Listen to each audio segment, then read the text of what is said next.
영도에서 사진작가로 일했고 40년 동안 작은 사진관과 함께 살았다. 이 사진들은 자랑스럽지만 또한 상실을 상기시켜줍니다.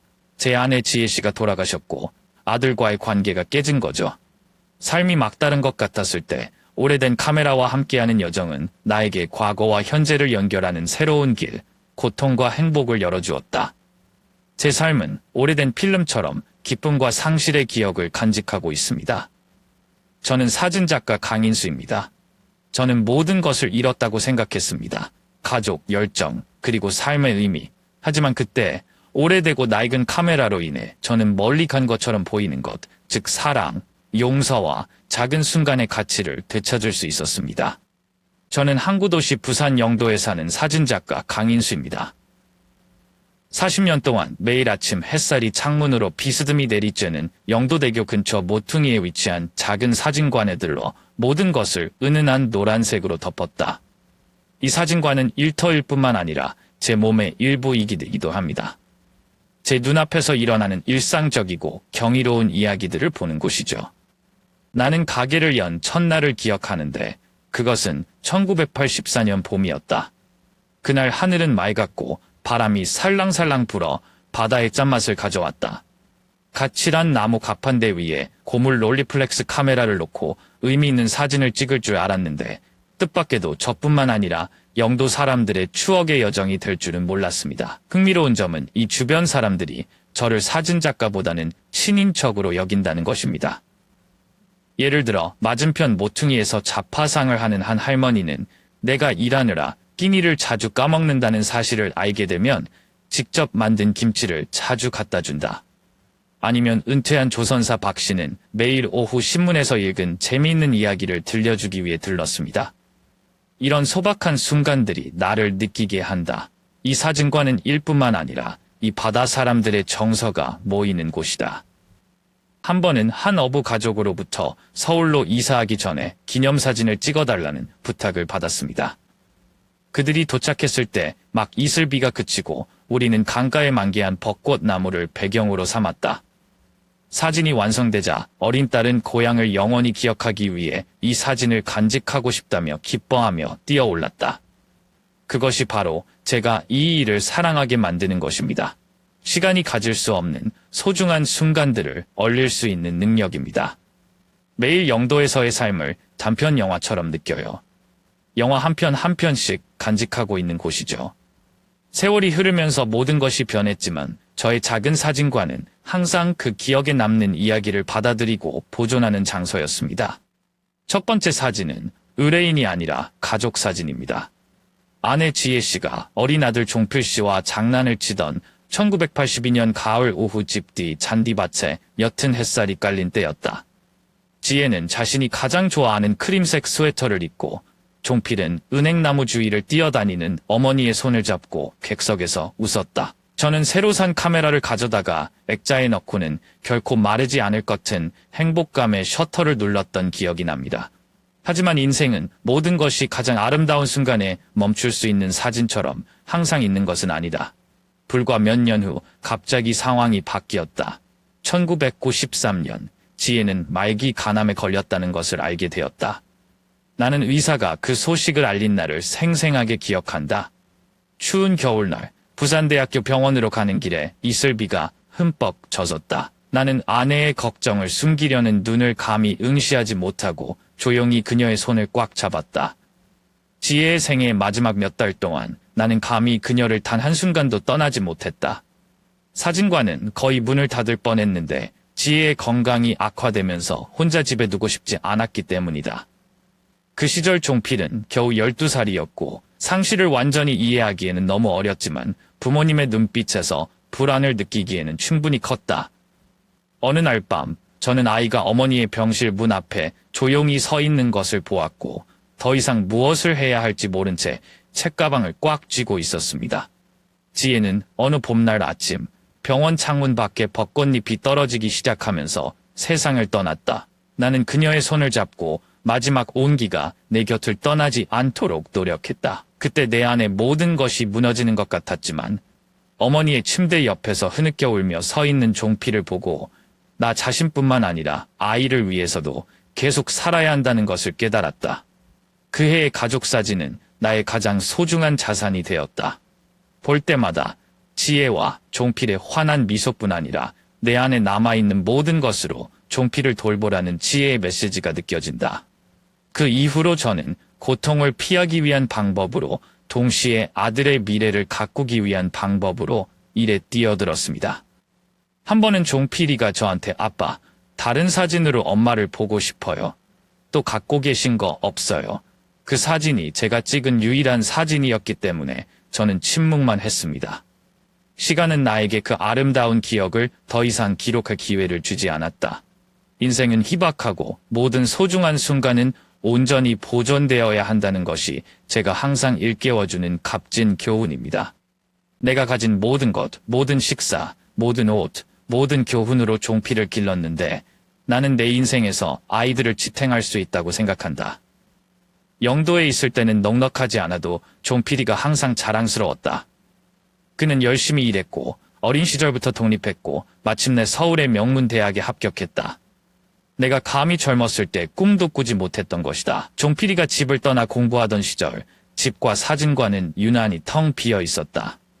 나는 여전히 가게에서 일을 유지하고 있지만 아들이 들어오지 않고 초인종 소리를 들었을 때 내 마음은 실망감을 피할 수 없었다.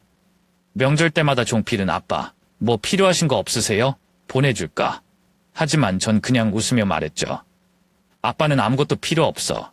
네가 공부만 잘하면 돼. 종필이가 바쁘다는 건 알지만 매번 며칠씩이라도 적어도 한 번은 집에 방문하려고 애쓴다. 종필이가 졸업을 하고 서울에서 돌아왔을 때 아이의 눈에 큰 변화가 보였다. 더 이상 순진한 소년이 아니라 종필은 이제 큰 야망을 가진 성숙하고 자신감 있는 남자이다. 어느 날 저녁 식사 후 그는 아빠, 건강식품 사업을 시작하고 싶어요. 아빠, 그 돈으로 사진관을 팔면 어떨 것 같아요? 나는 놀라서 당황할 수밖에 없었다. 이 사진관은 생계를 유지할 뿐만 아니라 가족, 내 인생 전체의 추억을 간직하고 있는 곳이다. 하지만 종필의 결단력 있는 눈빛을 보면 아이를 낙담시킬 수 없다. 제가 말했죠. 생각해 볼게. 그리고 저는 정말 오랫동안 고민해왔고 며칠 밤을 새우며 아버지와 아들이 어려움을 극복했던 시절을 회상해 보았습니다. 결국 종필을 믿기로 했다. 내가 정말 확신한다면 내가 응원할게 라고 내가 말했다. 그리고 나서 우리는 사진관 구매자를 찾았습니다. 예전에 저처럼 사진을 좋아했던 젊은이였죠. 적어도 더 이상 내 것이 아니더라도 사진관은 계속 유지될 거라고 스스로를 위로했다. 하지만 희망대로 되지 않았다. 종필은 많은 열정으로 출발했지만 사업 시장이 생각보다 쉽지 않았다. 불과 몇 달 후 그는 잘못된 곳에 투자하고 큰 부채에 직면했기 때문에 큰 어려움을 겪었다. 나는 늦은 밤에 아들에게서 전화를 받았고 그의 목소리는 떨렸다. 아빠, 죄송합니다. 실패했어요. 마음이 조여지는 것 같지만 아이들을 탓하지는 않는다. 나는 단지 괜찮아요라고 말했다. 해결책을 찾아보도록 하지. 그날 밤 나는 잠도 안 자고 조용히 책상에 놓인 지혜의 옛 사진을 바라보았다. 나는 그녀가 나의 결정에 대해 어떻게 생각할까 궁금했다. 근데 저는 아무래도 종필이가 제 전부인 것 같아요. 나는 결코 아이를 혼자 쓰러지게 하지 않을 것이다. 우리는 그 단계를 함께 극복했다. 나는 수입을 더 벌기 위해 구멍가게에서 아르바이트를 했고 종필은 일을 하면서 빚을 갚았다. 어렵지만 그 시간은 아버지와 아들이 더 많이 이해하고 가까워지게 만들었다. 가끔 실수는 아이들의 성장을 위한 교훈이기도 하고 제가 깨달은 것은 제 역할은 단지 가이드가 아니라 종필이 필요할 때마다 버팀목이기도 하다는 것입니다. 당초 종필의 식료품점은 비교적 안정적으로 운영되고 있었다. 2018년 가을에 개점한 이 상점은 영도 중심가의 번화가에 위치해 있다. 대부분 어르신들이 꾸준히 방문하는 고객들은 충심으로 종필이 추천하는 헬스케어 제품을 찾는다. 고객이 구매할 때마다 그는 미소를 지으며 감사하며 직접 제품을 신중하게 포장하고 그들이 소중함을 느낄 수 있도록 몇 가지 이야기를 더합니다. 하지만 그 기쁨은 오래가지 못했다. 2019년 초에 대형 슈퍼마켓이 상점에서 불과 2블록 떨어진 곳에서 갑자기 문을 열었다.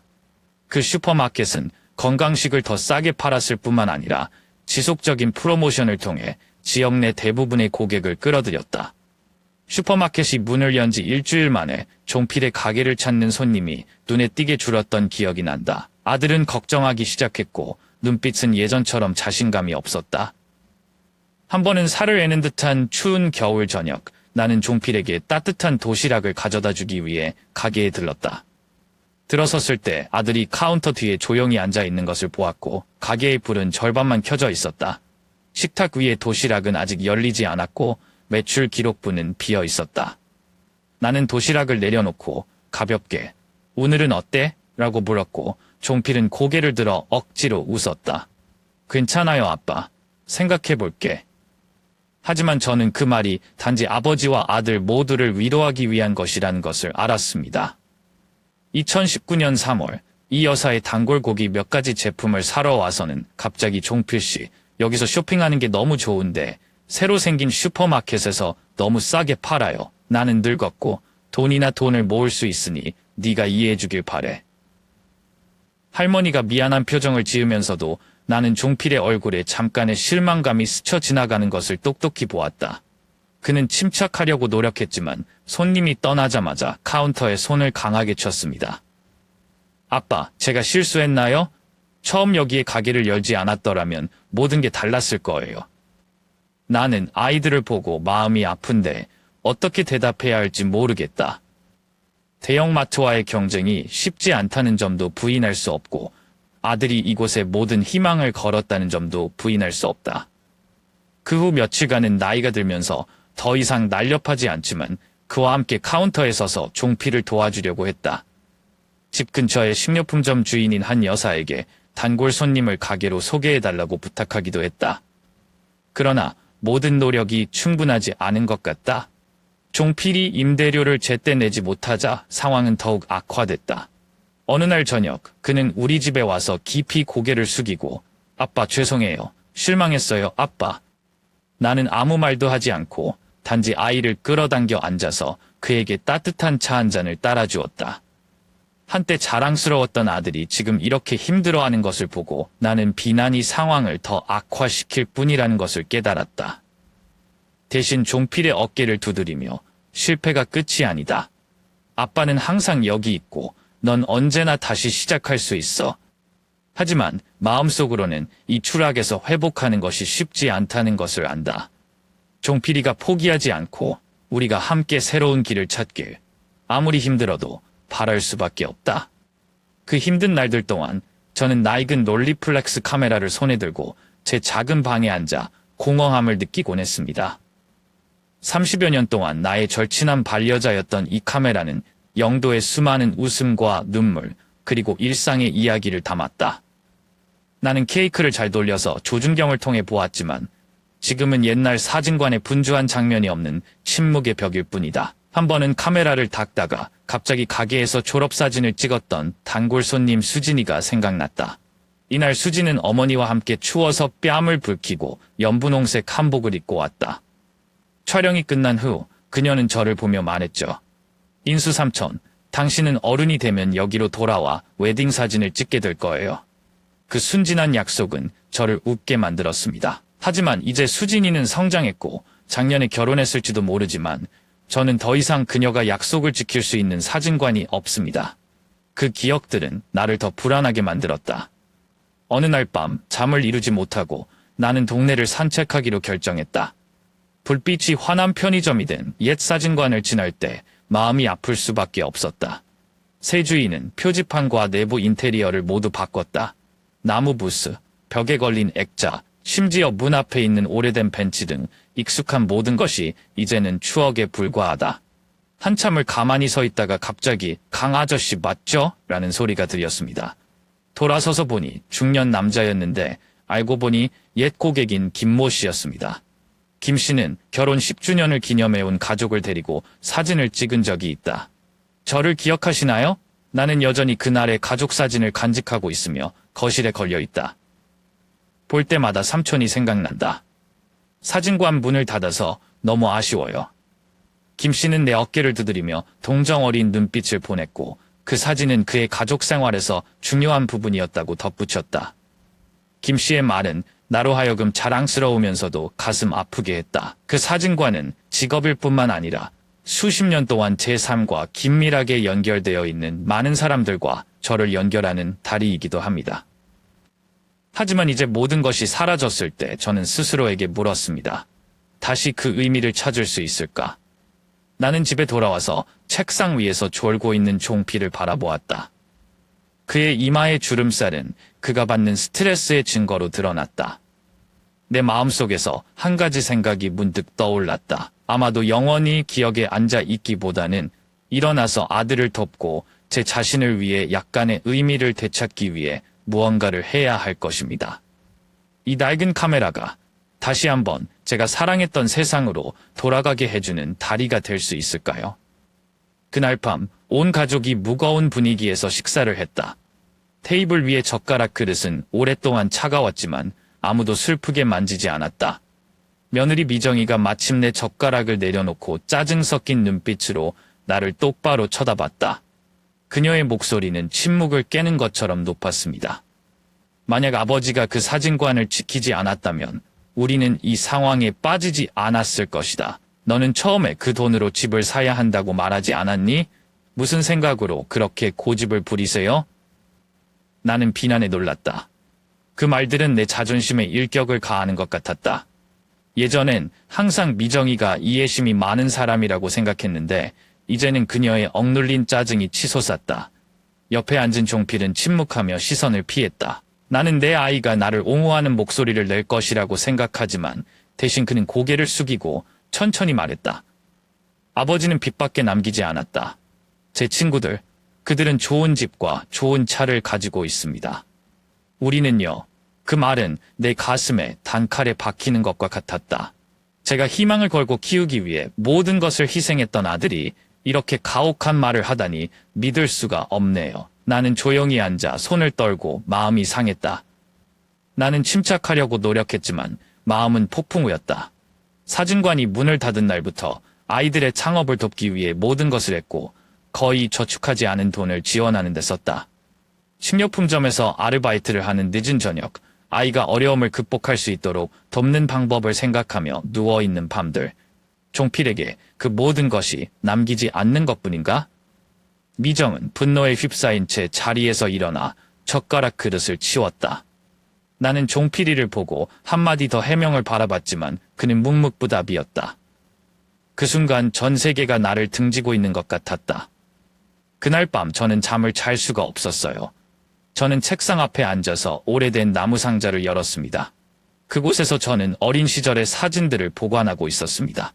상자 안에는 지혜가 살아있고 종필은 순진한 소년일 뿐인 그의 가족 사진이 담겨 있다. 사진 속 아들의 빛나는 눈을 보며 의아해했는데 언제부터 우리 사이가 그렇게 벌어졌을까? 다음 날 아침 저는 다시 시작하기로 결정했습니다. 저는 낡은 카메라를 서랍에서 꺼내서 세세하게 닦고 잃을 것이 없다면 제 인생을 만들었던 바로 그 물건을 사용하여 아들을 다시 돕겠다고 생각했습니다. 내가 부자가 아닐 수도 있고 종필에게 멋진 집이나 차를 줄 수도 없지만 나는 너에게 의지와 믿음이 여전히 내가 가진 가장 큰 자산이라는 것을 보여줄 것이다. 나는 종필을 밖으로 불렀다. 이번에는 아이의 눈을 똑바로 쳐다보며 말했다. 저는 아버지에게 실망할 수 있지만 아버지는 제가 자신에 대해 실망하게 하지 않을 것입니다. 우리는 아이들뿐만 아니라 온 가족을 위해 다시 할 것이다. 나의 말이 종필을 놀라게 했다. 네가 아무 말도 안 해도 눈빛이 좀 누그러진 것 같아. 아마도 그것은 뭔가 새로운 것의 시작일 것이다. 비록 앞길은 분명히 가시밭으로 가득 차 있을 것이다. 그날은 비가 퍼붓고 처마에서 작은 물방울이 뚝뚝 떨어졌다. 나는 집구석에 앉아 거실에서 크고 작은 말다툼을 하는 미정과 종필을 조용히 바라보았다. 그들의 목소리는 크지 않았지만 내가 잘 들을 수 있을 만큼 충분했다. 한마디가 나와 가족 사이의 모든 유대감을 끊는 가위와 같다. 결국 미정이 걸어와 엉덩이를 짚고 차가운 눈빛으로 나를 바라보았다. 아빠 가. 우리는 아버지를 더 이상 돌볼 수 없다. 이 집은 너무 힘들어서 쓸모없는 노인을 위한 공간이 충분하지 않다. 저는 어안이 벙벙해요. 그 말은 내 뺨을 때리는 것과 같았다. 나는 종필을 돌아보았는데 네가 반대하기를 바라고 나를 옹호하기를 바란다. 하지만 그는 고개만 숙이고 눈빛만 피하며 한마디도 하지 않았다. 어떻게 생각해? 라고 나는 목이 메어 물었다. 종필은 오랫동안 침묵하다가 한숨만 쉬었다. 저는 더 이상 무엇을 해야 할지 모르겠어요, 아빠. 죄송합니다. 그 말은 침묵보다 더 아프다. 한때 가족의 안식처였던 집을 둘러보니 이제는 더 이상 알아볼 수 없을 정도로 낯설다. 어쩔 수 없이 고개를 끄덕이고 방으로 들어가 작은 가방에 몇 가지 물건을 챙겼다. 주머니 안에는 내가 떠날 수 없는 유일한 오래된 카메라와 내가 수년 동안 간직해온 사진첩이 있다. 문을 나서면서 종필을 마지막으로 돌아봤다. 아빠, 나가요. 라고 저는 감정을 억누르려고 노력하며 말했습니다. 미정은 안 들고 종필은 가만히 고개를 끄덕였다. 밖으로 나오자 살을 애는 듯한 비가 내 몸에 쏟아졌다. 옷깃을 여미고 가방을 어깨에 바짝 조이고 옛날 사진관에 들렀던 손님들로 붐볐던 영도 거리를 따라 걸었다. 흐릿한 빛 속에서 고객의 얼굴과 미소 하나하나 추억이 떠오른다. 나는 항구 근처의 작은 여관을 찾아 밤을 보냈다. 방은 좁고 추웠고 딱딱한 침대와 낡아빠진 나무 탁자 하나만 있었다. 나는 앉아서 가방을 열어 앨범을 꺼내어 한 페이지씩 사진이 눈에 띄었다. 지혜 씨 사진, 종필 씨 어렸을 때 사진, 개업한 날 사진집 사진. 다 제 인생 이야기를 하는 것 같아요. 하지만 빈 페이지를 넘겼을 때 갑자기 깨달았습니다. 내 인생은 아직 끝나지 않았다는 것을요. 각각의 사진이 기억에 남는 순간이었다면 아마 지금이 제가 새로운 장을 시작할 때입니다. 나는 책상 위에 있는 카메라를 바라보았다. 비록 낡았지만 여전히 잘 작동한다. 갑자기 생각이 떠올랐습니다. 자신을 찾기 위해 그것을 사용하는 것이 어떨까요? 아마도 저는 사진관도 없고 가족도 없지만 제 이야기와 다른 사람들의 이야기를 녹음할 수 있을 것입니다. 그날 밤 저는 잠을 잘 수가 없었어요. 창밖의 빗소리는 점차 꺼졌지만 내 마음은 새로운 각오였다. 나는 실패와 노년이 나를 쓰러뜨리지 않도록 할 것이다. 더 이상 잃을 것이 없다면 내가 스스로 뭔가 의미 있는 일을 해야 할 때다. 옛날 지혜와 내가 가끔 종필을 데리고 놀았던 자갈치 시장 근처에 작은 고원을 찾았다. 이 고원은 크지 않고 단지 몇 그루의 오래된 단풍나무와 몇 개의 오래된 나무 벤치만 있다. 추운 겨울밤 나는 벤치에 쪼그리고 앉아 지혜가 뜨개질해 주었던 모직 수건을 꼭 감았다. 앞에는 가게들이 문을 닫았을 때 시장이 점점 조용해졌고 회색 플라스틱 캔버스에서 노란 불빛만 남았다. 내 마음속은 낡은 카메라다. 나는 렌즈 뚜껑을 열고 조준경을 통해 보았지만 찍을 가치가 있는 것은 아무것도 없었다. 단지 판자집들일 뿐 몇몇 노점상들은 다가오는 비를 피하기 위해 서둘러 물건을 챙기고 있었다. 그러나 그 사소한 순간마다 내가 찍은 모든 사진이 기쁨과 희망을 가졌던 옛 시절이 생각난다. 한 번은 노숙자 남자가 내 옆 벤치에 앉았다. 그는 낡은 외투를 입고 빈 소주병을 손에 들고 있었다. 그는 나를 보고 내 손에 있는 카메라를 가리키며 물었다. 할아버지, 여기서 무슨 사진을 찍으세요? 여긴 뭐가 예뻐? 나는 웃기만 하고 대답했다. 때때로 나는 아름다운 것이 필요하지 않다. 남은 것만 남기고 싶어. 그 남자는 객석에서 웃음을 터뜨렸지만 그 웃음소리는 잦아들었다. 그는 먼 곳을 바라보며 그가 한때 목수였지만 공장 화재로 모든 것을 잃었다고 나에게 말했다. 이제 아무도 이 손이 필요하지 않습니다. 라고 그가 차가운 바람에 갈라진 굳은 손을 들어 보이며 말했습니다. 그의 이야기는 나로 하여금 나를 생각나게 했다. 우리는 거기 앉아서 두 늙은이들이 각각 이 빠르게 변화하는 세상에 쓸모없는 오래된 기억의 일부를 껴안고 있다. 하지만 그 순간 저는 깨달았습니다. 만약 제가 그의 이야기를 들을 수 있다면 저는 제 이야기를 말할 수 있을 것입니다. 말이 아니라 사진으로요. 다음날 아침 나는 자갈치 시장으로 돌아왔다. 이른 아침에 희미한 불빛에 나는 카메라를 들어 사진을 찍기 시작했다. 생선 장수 여성들이 나무 키에 줄을 서고 있는데 생선을 자르는 칼소리가 짤랑짤랑 울리고 작은 국수 가판대에 있는 육수 냄비에서 연기가 피어오른다. 제가 찍은 모든 사진은 계속되는 삶의 일부입니다. 비록 아무도 저를 알아채지 못했지만요. 노인은 조용히 시장 한가운데에 서 있었습니다. 어느 날 저는 첫 번째 사진들을 프린트해서 사람들이 자주 산책하는 공원의 작은 구석에 걸어두어 보았습니다. 놀랍게도 한 젊은 여성이 멈춰서서 노점상이 노을 아래서 손수레를 끌고 있는 사진을 유심히 보았다. 그녀는 나에게 돌아서서 물었다. 아저씨가 이 사진 찍으셨어요. 진짜 예쁘다. 고향을 떠올리게 해. 그 칭찬은 비록 작지만 나의 마음을 추위에 따뜻하게 했다. 지나가는 행인의 헛소리에도 불구하고 제가 하는 일은 여전히 의미가 있고 이 카메라가 여전히 가치가 있다는 믿음과 사진관이 없어도 가족이 곁에 없어도 세상의 순간을 간직하는 데 기여할 수 있다는 믿음에 다시 불을 붙였습니다. 그 작은 공원은 사진을 찍는 것뿐만 아니라 낯선 사람들의 이야기를 듣기 위해 내가 매일 애착을 갖는 장소가 되었다. 아마 여기서부터 제 여생 동안 새로운 방향을 찾을 수 있을지 누가 알겠어요. 바다에서 불어오는 바람이 공원으로 불어오는 봄날 아침, 조금 춥긴 하지만 마음을 진정시키기에 충분할 정도로 맑았다. 나는 익숙한 구석에 앉아 롤리플렉스 카메라를 허벅지 위에 올려놓고 습관처럼 케이크를 만지작거렸다. 그때 내 머릿속은 그저 희미한 생각, 사진관, 가족, 그리고 먼 날들에 대한 단절된 기억들 뿐이었다. 갑자기 옆에서 목소리가 들렸다. 할아버지, 저희 사진 한 장만 찍어주시면 안 돼요? 나는 돌아서서 한 젊은 커플이 서 있는 것을 보았다. 그녀는 크림색 코트를 입고 있었고 차가운 바람에 뺨이 붉어졌다. 그 남자는 작은 배낭을 메고 수줍지만 진실한 미소를 지었다. 그들은 이른 아침 햇살이 내리쬐는 큰 단풍나무 근처의 벤치를 손으로 가리키며 장관을 연출했다. 나는 급히 손을 흔들었다. 할아버지, 이 카메라도 오래돼서 잘 찍힐 수 있을지 모르겠어요. 다른 사진사를 찾는 게 좋을 것 같아요. 하지만 희망적이면서도 진실된 그녀의 눈빛은 나를 멈추게 했다. 그냥 해보세요.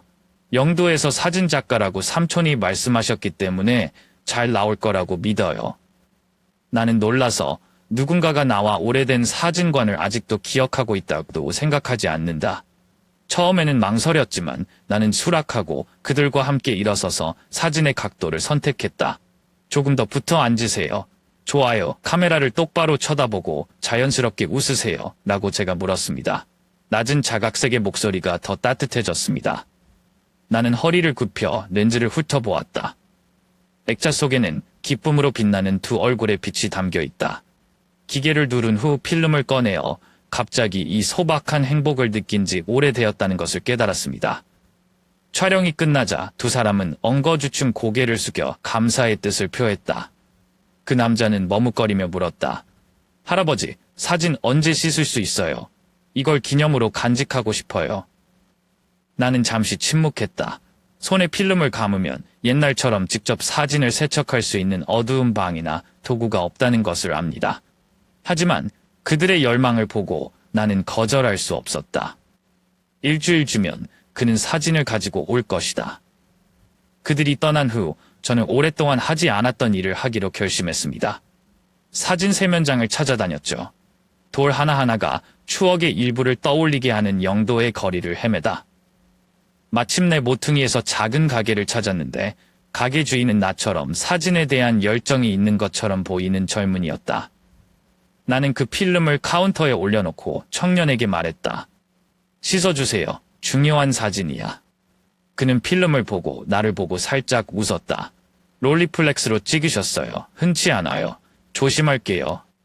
일주일 후 저는 완성된 사진을 들고 공원으로 돌아왔습니다. 약속대로 젊은 커플은 내가 그들에게 사진을 주었을 때 얼굴이 환하게 빛났다. 그들이 유심히 지켜보는 것을 보고 눈빛에 감사함이 가득했고 나는 뜻밖에도 마음이 따뜻해지는 것을 느꼈다. 그녀가 떠났을 때 그녀는 나에게 돌아와서 말했다. 할아버지, 사진을 다시 찍는 것에 대해 생각해 본 적이 있나요? 그의 사진들은 다른 사람들과는 달리 매우 특별한 느낌이다. 그 말은 나를 침묵하게 했다. 마음속에서 작은 섬광이 번쩍였고 마치 나이가 들어도 할 일이 있고 헌신할 일이 있다는 것을 상기시켜 주듯이 말이죠. 아마도 이 오래된 카메라와 저는 여전히 제 이야기를 계속 쓸 기회가 있을 것입니다. 사진이 렌즈를 통해 떠오르자 내 안에 오랫동안 묻혀있던 느낌이 갑자기 떠올랐다. 그것은 단지 즐거움만이 아니라 삶입니다. 그것은 제가 오랫동안 잃어버렸다고 생각했던 것입니다. 프레임에서 아침 햇살이 젊은 부부의 밝은 얼굴에 비치고 단풍잎이 바람에 가볍게 날린다. 사진이 예뻐서가 아니라 내 안에 오래된 열정이 여전히 남아있다는 것을 깨달았기 때문에 미소를 짓지 않을 수 없었다. 내가 그들에게 필름을 돌려주었을 때 우리는 잠시 나무 벤치에 앉아 이야기를 나누었다. 그들은 자신을 소개했습니다. 그녀의 이름은 은지이고 남자의 이름은 민호입니다. 둘 다 신입생으로 많은 걱정과 기대를 안고 인생 입문을 준비하고 있다. 은지는 이 고원이 그녀의 고향인 전주를 연상시키기 때문에 영감을 얻기 위해 자주 이 고원을 산책한다고 말했다. 저는 제 삶에 대해 조금 이야기했지만 너무 자세하지는 않았습니다. 나는 나의 상실과 실패로 그들을 무겁게 하고 싶지 않다. 그런데 옛 사진관 하면 눈이 갑자기 밝아진다. 은지는 귀를 기울이다가 불쑥 물었다. 당신은 사진관을 다시 여는 것에 대해 생각해 본 적이 있습니까? 할아버지가 찍은 사진들이 정말 색다르네요. 나는 웃음을 터뜨리고 고개를 저었다. 생각보다 쉽지 않아요. 그는 지금 손에 아무것도 없다. 단지 이 오래된 카메라만 가지고 있을 뿐이다. 민호가 끼어들자 더 진지한 목소리가 나왔다. 하지만 당신의 열정이 여전히 있다면 모든 것이 다시 시작할 수 있습니다. 그렇죠? 저희처럼 힘들어도 0부터 시작하려고 노력해요. 너의 말은 나를 혼란스럽게 한다. 오랫동안 저는 제가 뭔가를 다시 시작할 수 있다고 생각해 본 적이 없어요. 나는 항상 노년이 종착점이라고 생각했지만 이런 말들은 나에게 약간의 신락 같은 희망을 심어주었다. 잠시 이야기를 나눈 후 은지는 갑자기 다음과 같이 제안했다. 할아버지, 저희는 근처에 작은 아파트를 빌리고 있습니다. 사용하지 않는 빈 방이 있습니다. 괜찮으시다면 저희와 함께 살기 위해 이사 오셔도 됩니다. 돈은 안 내도 되고 그냥 거기 계셔서 저희 예쁜 사진 찍는 거 도와주시면 돼요. 나는 너무 놀라서 무슨 말을 해야 할지 모르겠다. 젊은 커플과 함께 사나요? 그 생각은 이상하면서도 재미있다. 처음에는 그들을 방해할까봐 거절하려고 했다. 그러나 은지는 단호했다. 걱정 마세요. 우리는 매우 신사입니다. 그리고 사진뿐만 아니라 삶에 대해서도 많은 것을 배울 수 있게 해주실 거라고 생각합니다. 마지막으로 나는 부분적으로 그들의 열정을 위해 내 마음도 변화를 시도하고 싶기 때문에 동의한다. 나는 다음 주에 그들의 작은 아파트로 이사한다. 그것은 오래된 건물의 3층에 있는 단순한 집이지만 매우 아늑하다. 제 방은 작지만 꽉 잡고 가장 중요한 것은 그들이 저를 맞이하는 방식에 진심이 느껴진다는 것입니다. 그날부터 매일 아침 은지, 민호와 함께 커피를 마시며 그들의 계획에 대해 이야기를 나누었고 때로는 일상의 순간을 포착하기 위해 카메라를 들고 나오기도 했습니다. 아무도 이 우연이야말로 내 인생의 새로운 장을 열 것이라고 예상하지 못했다. 놀라움과 의미가 가득한 장이다. 사진이 렌즈를 통해 떠오르자 내 안에 오랫동안 묻혀있던 느낌이 갑자기 떠올랐다. 그것은 단지 즐거움만이 아니라 삶입니다. 그것은 제가 오랫동안 잃어버렸다고 생각했던 것입니다. 프레임에서 아침 햇살이 젊은 부부의 밝은 얼굴에 비치고 단풍잎이 바람에 가볍게 날린다. 사진이 예뻐서가 아니라 내 안에 오래된 열정이 여전히 남아있다는 것을 깨달았기 때문에 미소를 짓지 않을 수 없었다. 내가 그들에게 필름을 돌려주었을 때 우리는 잠시 나무 벤치에 앉아 이야기를 나누었다. 그들은 자신을 소개했습니다. 그녀의 이름은 은지이고 남자의 이름은 민호입니다. 둘 다 신입생으로 많은 걱정과 기대를 안고 인생 입문을 준비하고 있다. 은지는 이 고원이 그녀의 고향인 전주를 연상시키기 때문에 영감을 얻기 위해 자주 이 고원을 산책한다고 말했다. 저는 제 삶에 대해 조금 이야기했지만 너무 자세하지는 않았습니다. 나는 나의 상실과 실패로 그들을 무겁게 하고 싶지 않다. 그런데 옛 사진관 하면 눈이 갑자기 밝아진다. 은지는 귀를 기울이다가 불쑥 물었다. 당신은 사진관을 다시 여는 것에 대해 생각해 본 적이 있습니까? 할아버지가 찍은 사진들이 정말 색다르네요. 나는 웃음을 터뜨리고 고개를 저었다. 생각보다 쉽지 않아요. 그는 지금 손에 아무것도 없다. 단지 이 오래된 카메라만 가지고 있을 뿐이다. 민호가 끼어들자 더 진지한 목소리가 나왔다. 하지만 당신의 열정이 여전히 있다면 모든 것이 다시 시작할 수 있습니다. 그렇죠? 저희처럼 힘들어도 0부터 시작하려고 노력해요. 너의 말은 나를 혼란스럽게 한다. 오랫동안 전 제가 뭔가를 다시 시작할 수 있다고 생각해 본 적이 없어요. 나는 항상 노년이 종착점이라고 생각했지만 이런 말들은 나에게 약간의 신락 같은 희망을 심어주었다. 잠시 이야기를 나눈 후 은지는 갑자기 다음과 같이 제안했다.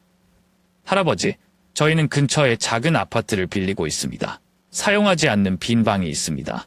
괜찮으시다면 저희와 함께 살기 위해 이사 오셔도 됩니다. 돈은 안 내도 되고 그냥 여기에서 저희 예쁜 사진 찍는 거 도와주시면 돼요. 나는 너무 놀라서 무슨 말을 해야 할지 모르겠다. 젊은 커플과 함께 사나요? 그 생각은 이상하면서도 재미있다. 처음에는 그들을 방해할까봐 거절하려고 했다. 그러나 은지는 단호했다. 걱정 마세요. 우리는 매우 신사입니다. 그리고 사진뿐만 아니라 삶에 대해서도 많은 것을 배울 수 있게 해주실 거라고 생각합니다.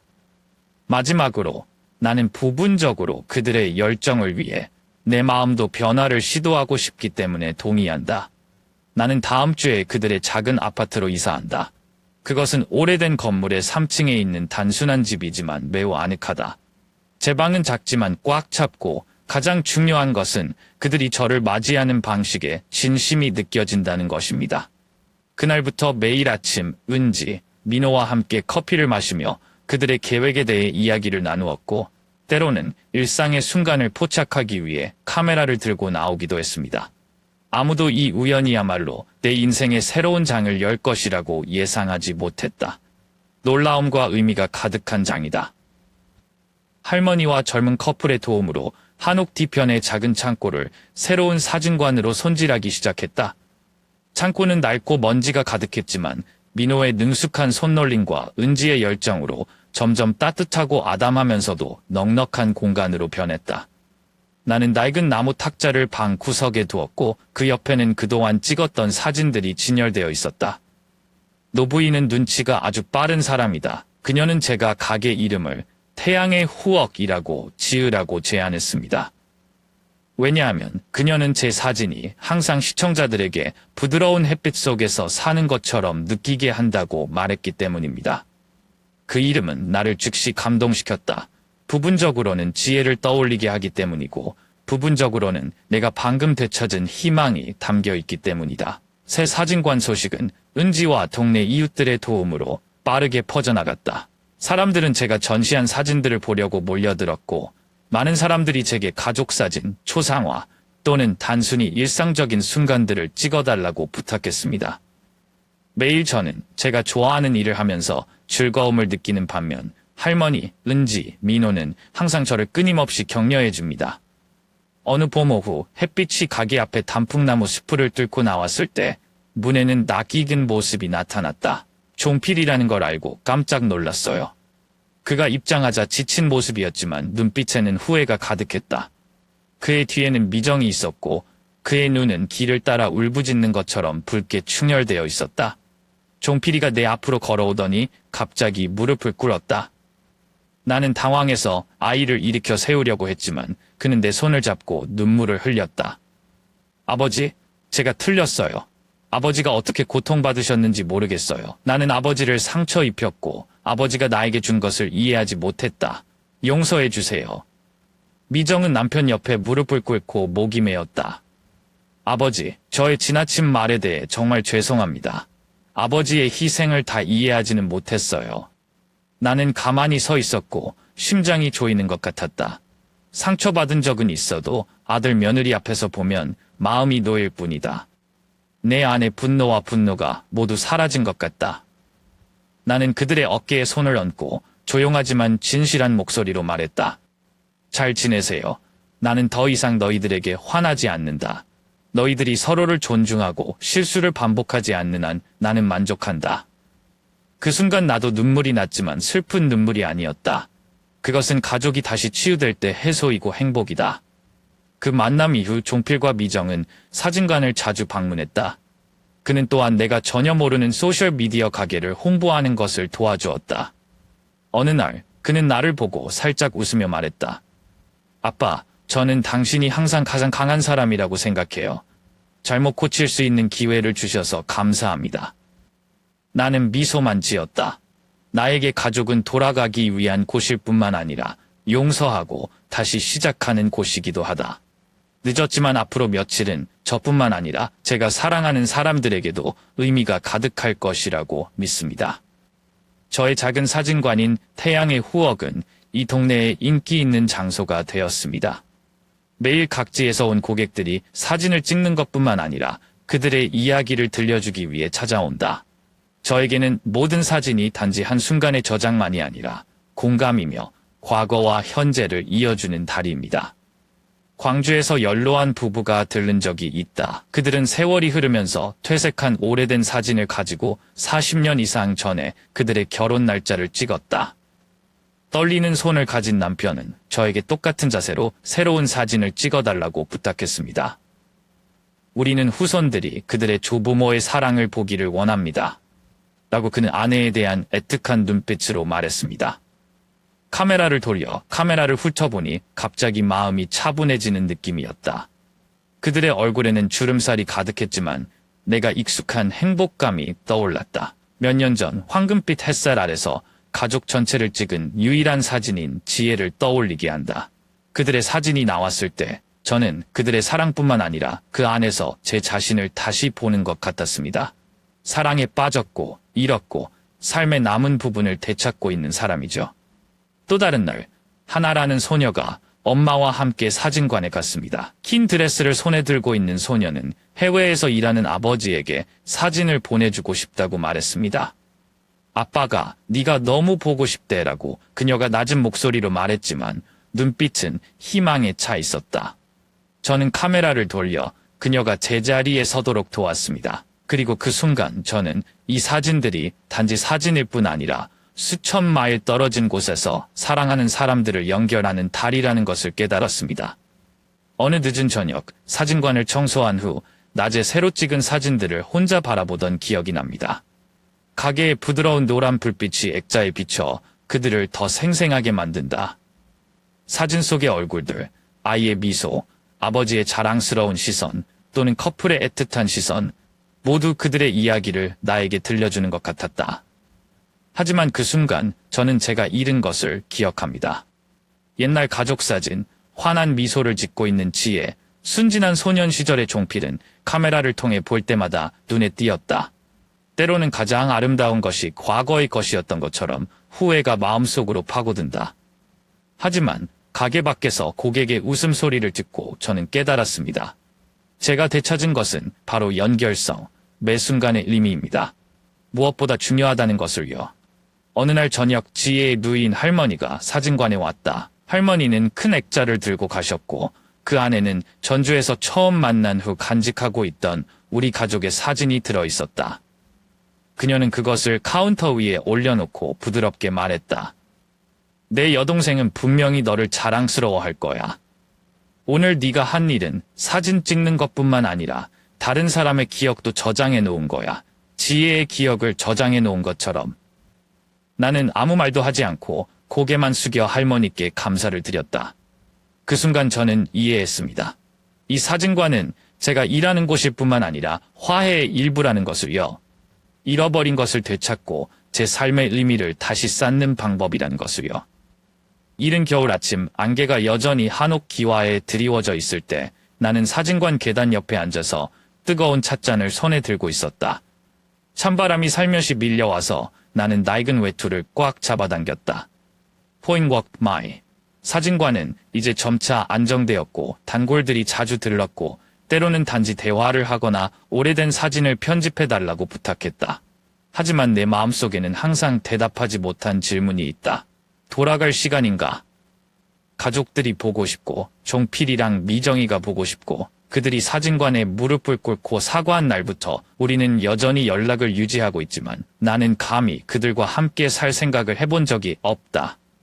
부분적으로는 저는 오래된 상처가 아물지 않을까 두렵고 이 새로운 삶이 제가 있어야 할 곳이 될까 두렵기 때문입니다. 그날 고민하던 은지가 와서 제 옆 테이블 위에 작은 종이 상자를 올려놓았어요. 할아버지, 이건 당신한테 보내는 거예요. 라고 그녀는 호기심 어린 눈으로 말했다. 상자를 열자 안에는 퇴색한 낡은 사진 한 장이 들어있었는데 착각할 수 없는 것이 영도에서 사진관을 연 날 가족이 찍은 사진이다. 이에 종필의 필체로 쓴 짧은 편지가 동봉되었다. 아버지, 우리는 이 사진을 집에 있는 오래된 노트에서 찾았습니다. 그것은 내 가족이 가장 행복했던 때를 생각나게 한다.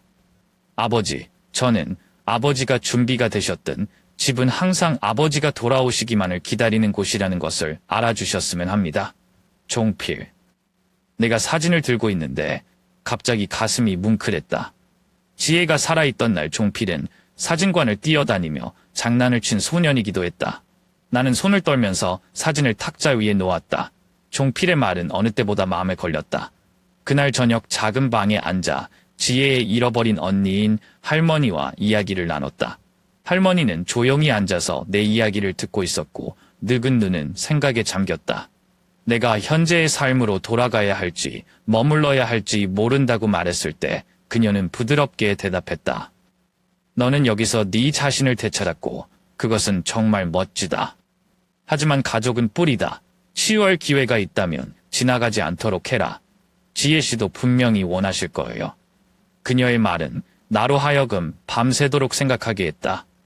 이 새로운 삶에 영원히 매달려 아버지의 책임을 잊어버린 내가 너무 이기적인가. 한때 등을 돌린 종필을 책망했지만 이젠 돌아가기를 거부하는 나도 똑같은 짓을 하고 있을까. 일주일 뒤 미정이한테서 전화가 왔다. 그녀의 목소리는 약간 떨렸다. 아빠, 집에 방문해도 돼요? 종필이가 요즘 아빠 얘기를 많이 해요. 예전 가게를 고치려고 하는데 아빠한테 놀라운 걸 해주고 싶어. 거기까지 들으니 나는 참을 수 없다. 저만의 세계에서 오랜 세월을 살아온 후 어쩌면 지금은 제가 과거를 직시하고 미래를 결정해야 할 때일지도 모릅니다. 저는 책상에 있는 롤리플렉스 카메라를 보며 저와 함께 가장 힘들었던 시절을 함께 보냈고 제 스스로에게 말했습니다. 집이라는 단어의 완전한 의미를 되찾기 위해서가 아니라 가족들을 만나기 위해서였습니다. 다음 날 아침 나는 임시 사진관을 닫고 작은 간판을 걸었다. 며칠 동안 운영을 중단합니다. 새로운 이야기들로 찾아뵙겠습니다. 나는 설렘과 희망을 안고 가게를 나왔다. 전주의 겨울 하늘은 맑고 앞길에 은은한 햇살이 펼쳐졌다. 저는 제 결정이 무엇이든 간에 이 여정은 여전히 진행 중이라는 것을 압니다. 남겨두고 가는 것이 아니라 저의 두 세계를 연결하기 위해서입니다. 상처받은 과거와 사랑받는 현재.